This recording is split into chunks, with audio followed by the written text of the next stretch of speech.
most important thing to do after a car accident, in my opinion, get to a safe place. You need to take care of yourself.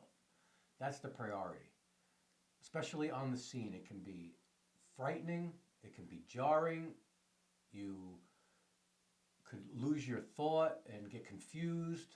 So the first thing to do, get to a safe place and settle in and make sure that you're okay. Agree. I mean, the times where people would leave their vehicle, like exactly how the impact occurred and not move it, putting everyone in danger, is gone. You don't need to do that anymore. The cops will come and take statements. You don't need to take pictures of the vehicle in the center of like a lane or something blocking it. I agree with him.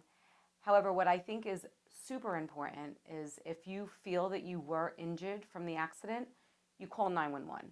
And I say this because as a lawyer, we used to get police reports all the time, but the new law is that if there's no injury, they don't go to a hospital, then they don't create a police report.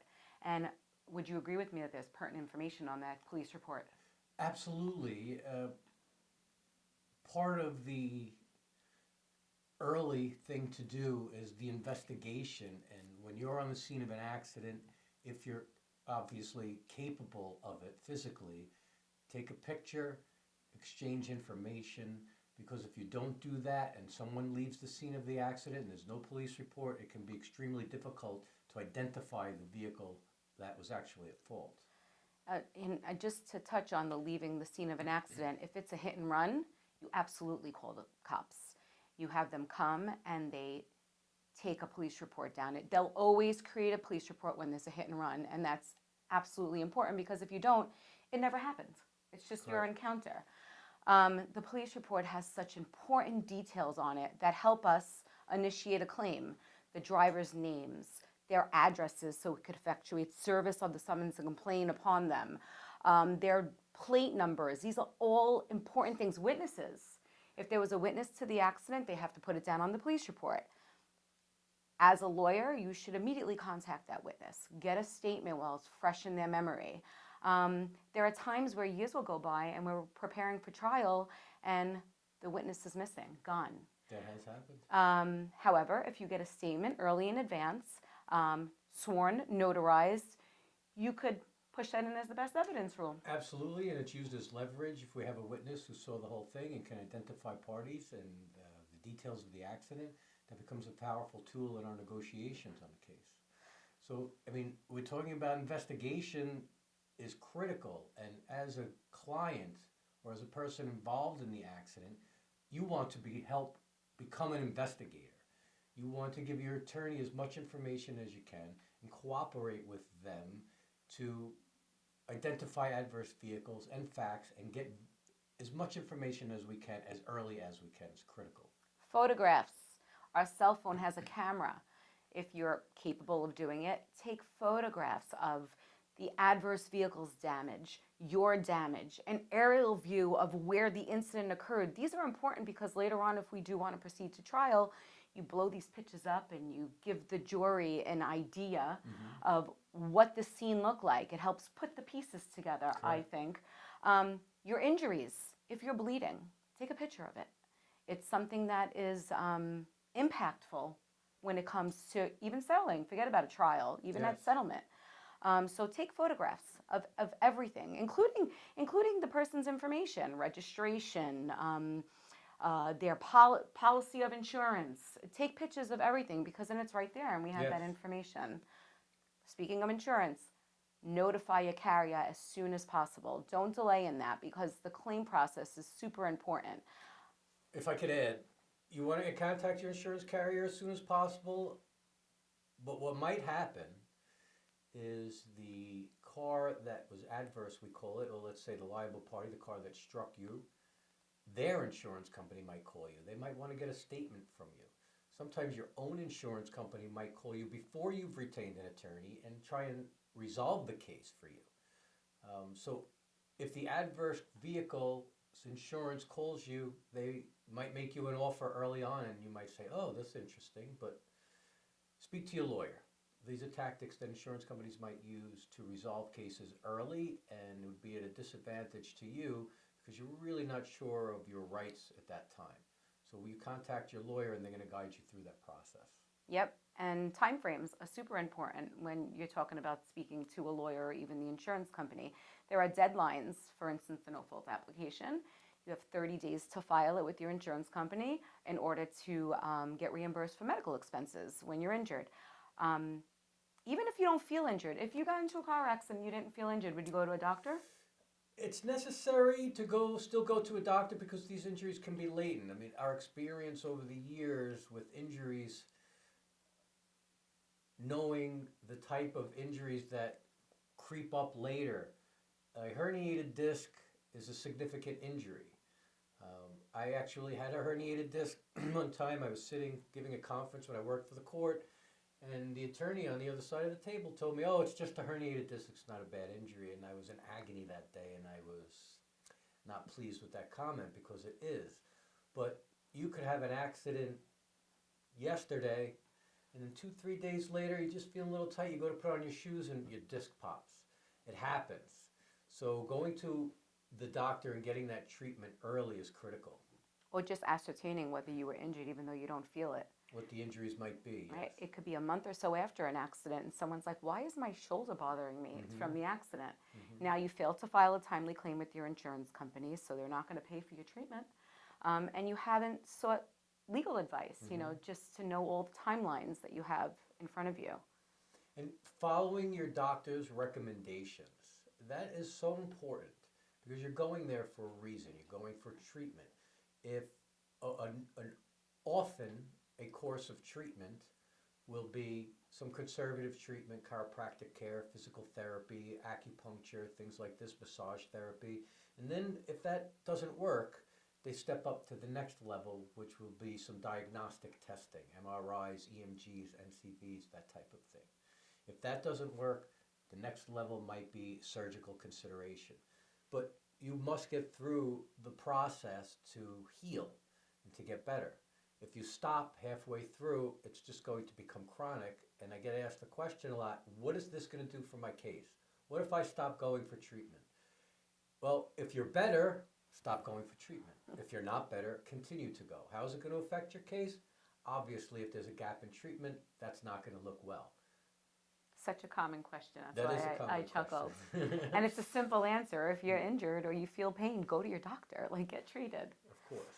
If you ask me generically what a good personal injury case looks like from a plaintiff's perspective, it's an ongoing course of treatment where there's an injury and the injury is getting resolved or maybe can't get resolved.